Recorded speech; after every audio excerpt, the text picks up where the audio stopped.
One thing we here at Prep Rally love is these funny videos. We love them from our coaches. We love them from students, from fans. And we've come across one that we really love, Jake from Har-Ber, having some fun with this Fayetteville Har-Ber week. Has really put together an exciting one, a fun one we want to share with you. And we want to invite you, anytime you've got a funny video that you've done yourself, that you put on Twitter, you put on anywhere on Facebook, please share it with us. Twitter it to us, to me, NWA Vernon, to us at AR Preps. We'd love to include it in our Prep Rally, and we'll give you credit for it. But just remember, we're here to have a fun time. So, Jake, thanks, and y'all give us those funny videos.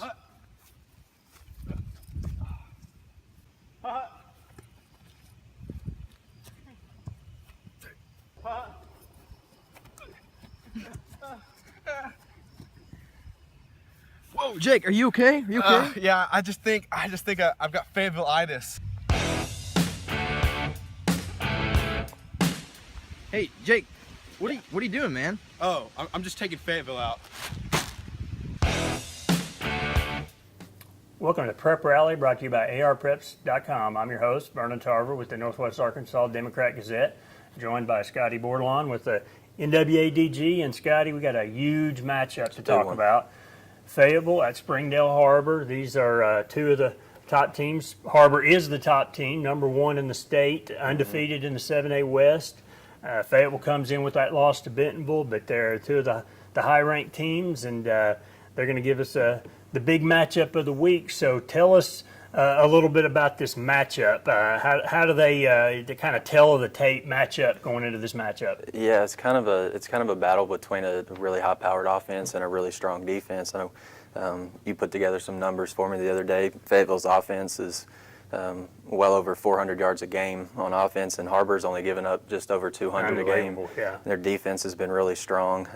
I know they got after Bentonville West quarterback, sacked him 6 times last week and forced 5 turnovers. So I think if Har-Ber maybe get a turnover or two and maybe able to turn it into some points, that could be a big deal. As I know Har-Ber's favored by a touchdown Friday night. Who are the kind of keys, that defense? I mean, Har-Ber, you can't really argue with it. The numbers they're putting up, that defense is as good as there is around. Who are the key playmakers on that defense that Fayetteville's going to have to look out for? Yeah, I was talking to Chris Wood yesterday, and he was really high on Oliver Nassele, their middle linebacker. He said, bottom line, he's the best linebacker in our state. So he's been talking to Auburn about this kid. So in the secondary, you got a couple playmakers. Blaze Brothers, he returned the first play of the season against Southside for a touchdown. Or it may have been Brock Pounders, but anyway. Tevin Eckwood returned his second pick 6 of the season last week. So they got some playmakers in the secondary, and may be able to cause Fayetteville a little problem, but they haven't. I don't think they've seen an offense like that. That was going to be my next question. Have they seen an offense as high-powered as Taylor Powell, Terrence Rock, and all those receivers, Bannister, Brendan Lewis? Have they seen an offense this high-powered yet? Well, they did play Jinx week 3. Jinx is the one. Tough. Jinx is almost like a Bentonville style, but just with more speed and strength. Sure. This is, I guess, a different look offense, isn't it? Yeah, absolutely. Fayetteville's really high-powered. I think the only time that I've seen in person Har-Ber get beat by the deep ball was against Jeff City, and it only happened once, the first series of the game. So it'll be interesting to watch those receivers and those defensive backs get after it for sure. Yeah, Fayetteville has really put up a lot of points against everybody they've played. The big key for me, for Fayetteville, is just a clean game, and that's something they've not really been able to go through really any games without doing. It's been a kind of a put up a lot of points, but have to do that despite some turnovers and some mistakes, and that's really bothered Coach Blankenship. Even though they're 6-1, it's been not always the fundamental football, and that's a key this week. Terrence Rock, we mentioned him. He was our AR Preps Player of the Week for his performance last week against Heritage. 13 carries, 195 yards, 2 touchdowns, and a big 40-yard touchdown reception. He spoke with us after that win over Heritage. Let's hear from T-Rock and hear what he had to say about last week's performance. Yeah, Do you kind of know what's happening? Do you know it's rolling that good when you doing that well? Think about it. I can't really say much. I'm going to give the credit to my offensive linemen. They come in every day and they work hard each and every day. We have a really good quarterback, Taylor Powell. He's our leader on our team. He takes care of business.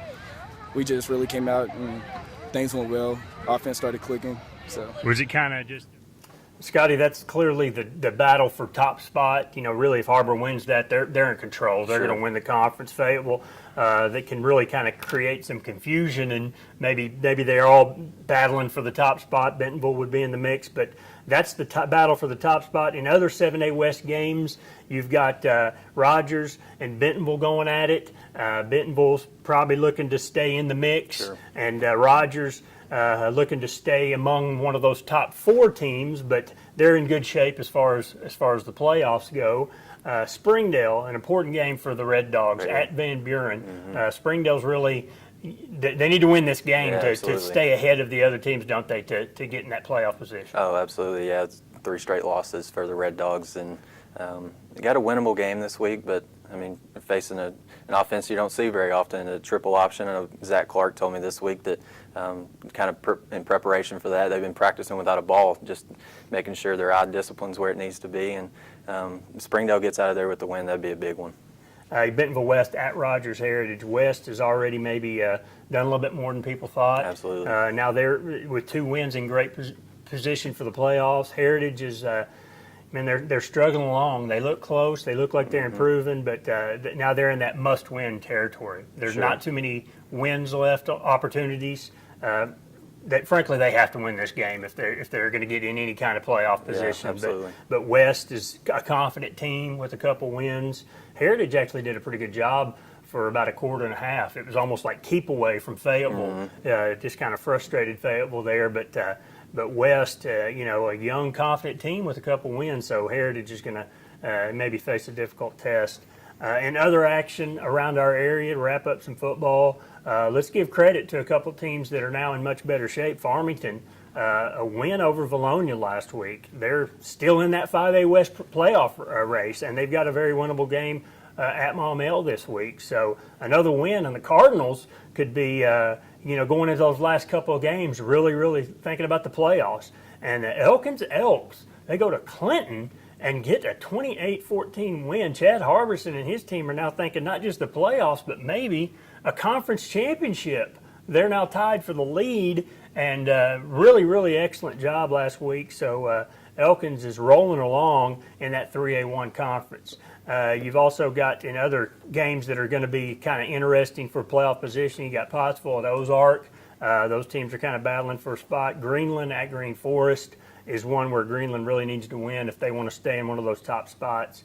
And that's some of your tight, tough games to call in our high school area. We also want to mention state tennis that went on this week. 7A girls, congratulations, Bentonville Lady Tigers. Brooke Killingsworth, your 7A singles state champion, led the Lady Tigers to the team title. Rogers boys, congratulations on a state runner-up finish. And in 2A, congratulations to the Haas Hall Bentonville girls for winning the state championship. And the Haas Hall boys finished runner-up in 2A boys. So we want to give a shout-out to those teams.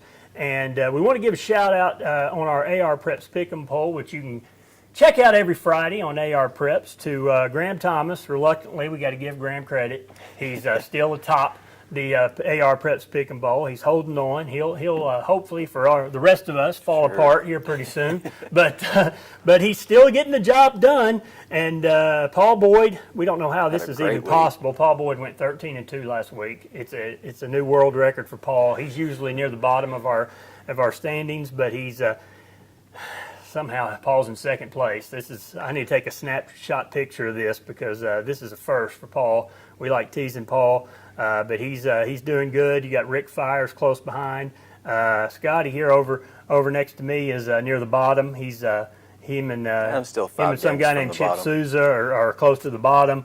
And Mike Capshaw is he didn't wear the bag for last week, but he's wearing the bag, the cellar spot, the last place spot for the year. So you can check out all these standings every Friday. We post it on AR Preps. We have fun with high school picks, with some college picks, and we even throw in an NFL pick.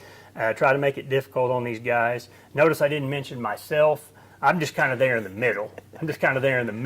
So check it out. We have fun with it, and we'll be here every week on Prep Rally through the football season. We'll keep going through every season, through every high school season, and I guess that's his football. there you go. Be sure and join us every week on Prep Rally. Thanks for joining us.